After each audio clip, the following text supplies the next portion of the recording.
नमस्कार लाडक्या विद्यार्थ्यांनो, पालकांनो आणि शिक्षक बंधू भगिनींनो. या अगोदरच्या आपण व्हिडिओमध्ये अ आणि आ या स्वराच्या स्वरचिन्हापासून या सर्व व्यंजनांचा सराव केला होता. तर आज आपण इमारत ई याचं स्वरचिन्ह आहे पहिली वेलांटी, ह्रस्व वेलांटी, लहान वेलांटी. तर मागच्या वेळेस सांगितल्याप्रमाणे पुन्हा एक वेळ त्याची आठवण करून देतो मी तुम्हाला की व्यंजन आपण नेहमी हलंतच लिहितो, कारण की ते अपूर्ण असतात, लंगडे असतात. त्यामध्ये जोपर्यंत स्वर मिसळत नाही तोपर्यंत त्याला अक्षरत्व प्राप्त होत नाही. या अपूर्ण क मध्ये ही ई म्हणजे पहिली वेलांटी जर का आपण मिळवली तर आपल्याला की हे ह्रस्व की असं अक्षर मिळते.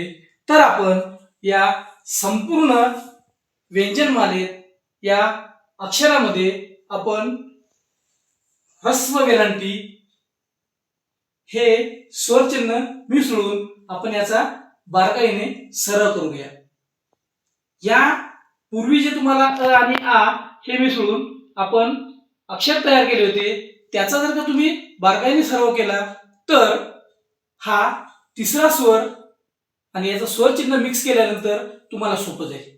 म्हणजे मी हे ज्या व्हिडिओच्या माध्यमातून हा सराव करण्यासाठी तुम्हाला सांगतो, तर याचा तुम्ही भरपूर सराव जर का केला तर उत्तरोत्तर टप्प्याटप्प्याने आपण जे व्हिडिओ बनवतो किंवा अनेक स्वर चिन्हाचा जो अभ्यास करतो तो तुमच्या लक्षात बसेल. तर आधीच्याही स्वर चिन्हाचा सराव करायचा आणि आजच्या ई या ह्रस्व स्वर चिन्हाचा सुद्धा सराव करायचा आहे तुम्ही. तर बघा मुलांनो, या क मध्ये ह्रस्व वेलांटी जर का मिसळली तर बघा की तयार होते.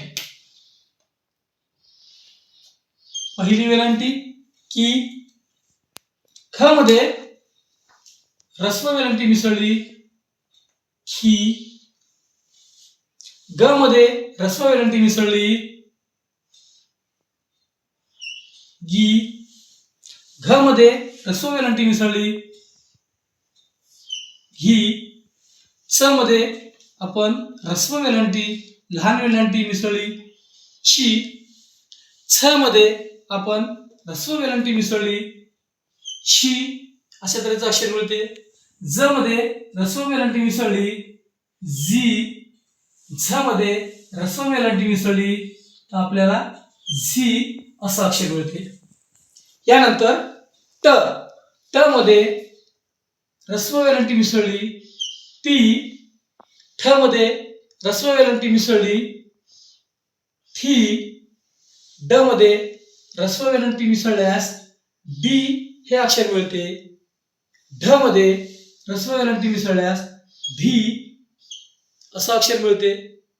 न मध्ये ह्रस्व वेलांटी मिसळल्यास नी. तर त मध्ये ह्रस्व वेलांटी मिसळल्यास ती असं अक्षर मिळते. लक्षात यायला लागलं?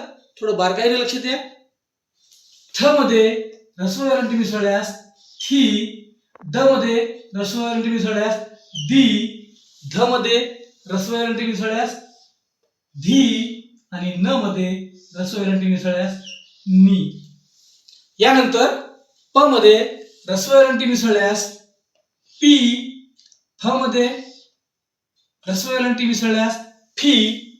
ब मध्ये ह्रस्व वेलांटी मिसळल्यास बी. भ मध्ये ह्रस्व वेलांटी मिसळल्यास भी. म मध्ये ह्रस्व वेलांटी मिसळल्यास मी. य मध्ये ह्रस्व वेलांटी आपण मिसळल्यास ई. र मध्ये मिसळल्यास री. ल मध्ये ह्रस्व वेलांटी मिसळल्यास ली. व मध्ये ह्रस्व वेलांटी मिसळल्यास वी. श मध्ये ह्रस्व वेलांटी मिसळल्यास शी. ष षटकोन ष याच्यामध्ये ह्रस्व वेलांटी मिसळल्यास शी. स मध्ये ह्रस्व वेलांटी मिसळल्यास सी. ससा स सी.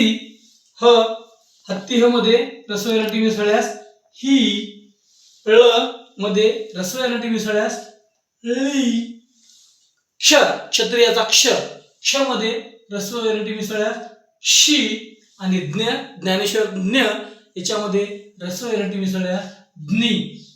अशा तऱ्हेचे अक्षर तयार होतात. पुन्हा एक वेळ आपण बारकाईने वाचून घ्या, लक्ष द्या. की, खी, गी, घी, ची, छी, जी, झी.